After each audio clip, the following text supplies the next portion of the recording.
नमस्कार, एक बार फिर से आपका स्वागत है एक नए वीडियो में। आज हम लोग इस वीडियो में बात करेंगे रेलवे गार्ड के बारे में।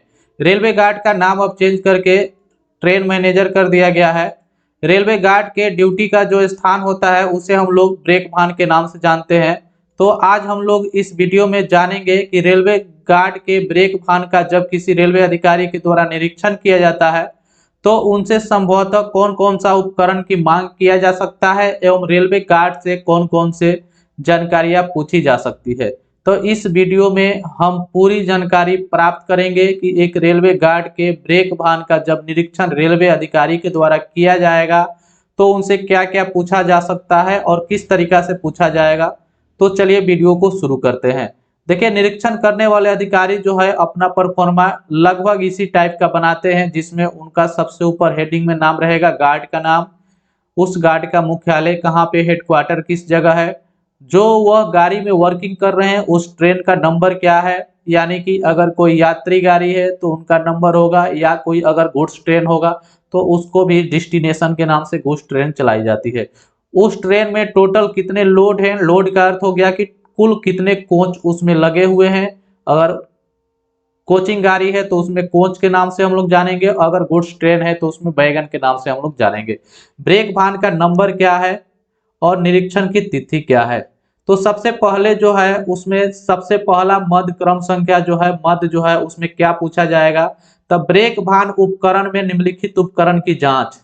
निरीक्षण करने वाले अधिकारी जो है ब्रेक भान में निम्नलिखित उपकरण की जांच करेंगे। सबसे पहले जांच करेंगे कि इलेक्ट्रॉनिक बॉक्स नंबर, यानी कि उसमें इलेक्ट्रॉनिक बॉक्स है तो उसका नंबर क्या है। ईटीएल बॉक्स नंबर, यानी अगर ईटीएल बॉक्स है तो उसका नंबर क्या है। मैं आप लोगों को बता दूं, ईटीएल बॉक्स जो होता है वो इमरजेंसी ट्रेन लाइटिंग, यानी ईटीएल का फुल फॉर्म होता है इमरजेंसी ट्रेन लाइटिंग बॉक्स। ये पैसेंजर ट्रेन में उपलब्ध रहता है। यह जो होता है किसी जगह अगर कोई दुर्घटना हो जाता है तो वहां पे यह इमरजेंसी लाइट के ट्राइफड के माध्यम से उसमें लगा रहता है। गार्ड जो होगा इमरजेंसी लाइट वहां से जला के और उसको खड़ा कर सकते हैं। यह एक बॉक्सा में बंद रहता है। स्ट्रेचर, स्ट्रेचर जो होता है ये कोचिंग गाड़ी में उपलब्ध रहता है। फील्ड टेलीफोन, ये भी कोचिंग गाड़ी में ही, कोचिंग गाड़ी के ब्रेक भान में ही उपलब्ध रहता है। उसके बाद लकड़ी के गुटके, अगर है या नहीं। उसके बाद हो गया अग्निशामक, है या नहीं, अगर है तो उसका प्रकार कौन सा है एवं अंतिम रिफिलिंग किस तिथि को किया गया है। और छठा नंबर में पूछा जा सकता है प्रथम उपचार पेटी, यानी कि फर्स्ट एड बॉक्स, यानी पैसेंजर ट्रेन के ब्रेक भान में फर्स्ट एड बॉक्स, अग्निशामक, ये सब चीजें रहते हैं। तो आप ब्रेक भान उपकरण में निम्नलिखित उपकरण की जांच आपसे ये चीजें, 6 चीजें पूछी जा सकती है। 2 नंबर में जो चीजें पूछे जाएंगे निरीक्षण करने वाले अधिकारी के द्वारा, सबसे पहले पूछा जाएगा जानकारी कि अंतिम चिकित्सा परीक्षण की तिथि, यानी कि गार्ड का जो पीएमई हुआ है, अंतिम बार जो मेडिकल जांच हुआ है वो कब किया गया था। ऐसा तो नहीं है कि मेडिकल जांच का जो अवधि होता है वो उससे पार कर गया है, तो वो तिथि लिखा जाएगा। अंतिम पुनश्चर्या, यानी कि जो रिफ्रेशर क्लास किया जाता है, जो ट्रेनिंग कराया जाता है, उसका अंतिम ट्रेनिंग कब कराया गया था, उसका भी ऐसा नहीं कि ट्रेनिंग ड्यू हो गया हो। अंतिम संरक्षा कैंप में उपस्थित की तिथि, अगर आप कहीं सेफ्टी कैंप में भाग लिए हैं तो उसका तिथि पूछेंगे।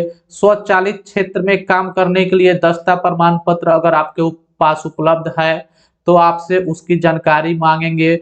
एयर ब्रेक स्टॉक वर्किंग के लिए दस्ता प्रमाण पत्र भी आपके पास उपलब्ध है तो उसका भी जानकारी प्राप्त करेंगे। पिछली बार किसने और कब काउंसलिंग आपका किया है उससे संबंधित जानकारी वह निरीक्षण अधिकारी आपसे मांगेंगे। उसके बाद जो है 3 नंबर में पूछा जाएगा निम्नलिखित निजी स्टोर की जांच। उसमें सबसे पहले आता है निजी स्टोर में दुर्घटना नियमावली, व उसका भाग जिसे उसे दिया गया है, यानी कि एक्सीडेंट मैनुअल। उसके बाद 2 नंबर में पूछा जाएगा गार्ड मेमो पुस्तिका। गार्ड मेमो पुस्तिका के बारे में जानकारी प्राप्त किया जाएगा जो गार्ड के पास उपलब्ध रहता है। अगर किसी स्टेशन पे कोई मेमो दिया जाता है किसी से, किसी भी चीज से संबंधित, तो उस गार्ड मेमो पुस्तिका में ही दिया जाता है। 10 डेटोनेटर, यानी कि जो पटाखा सिग्नल होता है उनको एक पटाखा सिग्नल का डिब्बा दिया जाता है जिसमें 10 जो होते हैं, उसमें अगर वो उपयोग नहीं किए हैं 10 की संख्या में डिटोनेटर रहते हैं। डंडी में लगे 2 लाल तथा 1 हरा झंडी। अगर आपके पास डंडा में लगा हुआ 2 लाल झंडी तथा 1 हरा झंडी रहना एकदम जरूरी है। 5वां नंबर में पैड लॉक तथा चाबी, पैड लॉक तथा इसका चाबी होना चाहिए।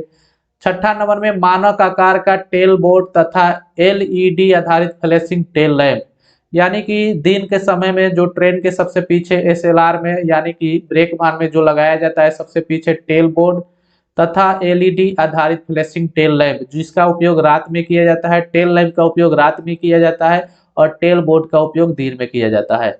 उसके बाद केवल गोश्त गार्डों के लिए detachable air pressure gauge adapter के साथ, यानी कि जो मालगाड़ी में गार्ड काम करते हैं ब्रेक भान में, उनके पास एक एयर प्रेशर गेज होता है जिसको वो चाहेंगे तो प्रेशर गेज से निकाल सकते हैं, उसको वो एडाप्टर के साथ फिर पुनः वो लगा लेते हैं। जब ड्यूटी शुरू करते हैं तो उसमें एयर प्रेशर उस ब्रेक भान में लगा लेते हैं एडाप्टर के साथ। जहां ड्यूटी उनकी खत्म होती है वो एडाप्टर के साथ अपना एयर प्रेशर गेज निकालकर अपने पास रख लेते हैं।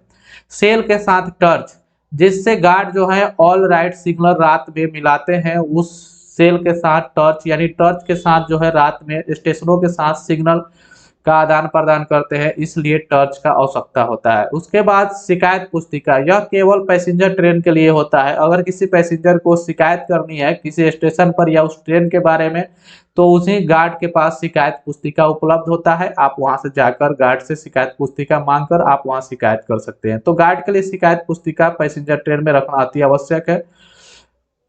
10वां नंबर में हो गया केवल यात्री गाड़ी के लिए गार्ड के लिए कैरेज की चाबी, यानी कि कैरेज की चाबी का अर्थ हो गया कि जो पैसेंजर ट्रेन में गार्ड काम करते हैं उनके पास एक कैरेज की चाबी होना चाहिए। जो कैरेज की चाबी से अनेकों प्रकार की जो होता है वो ताले को ओपन किया जाता है या एसीपी को भी रीसेट किया जाता है। अगर किसी स्टेशन पे एलएचबी कोच के एसीपी हो जाता है तो उस कोच में जाकर उसी चाबी से उस एसीपी को रीसेट किया जाता है और उसके बाद गाड़ी को फिर चलाया जाता है।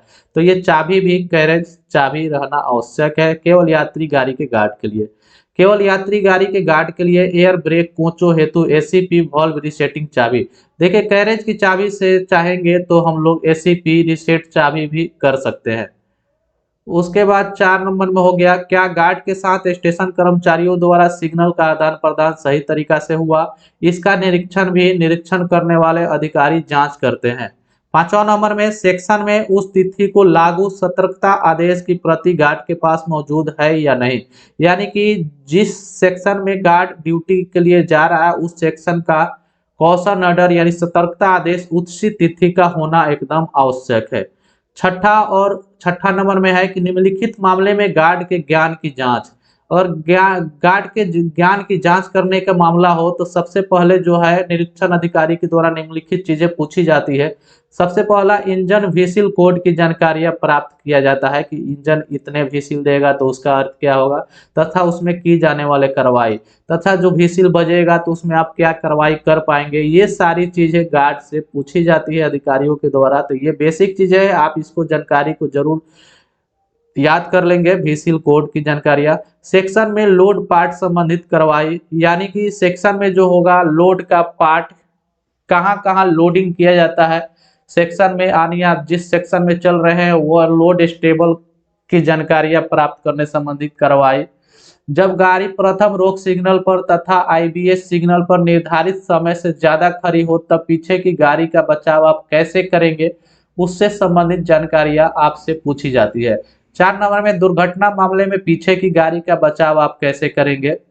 5 नंबर में एयर ब्रेक स्टॉक में निरंतरता की जांच कैसे करेंगे।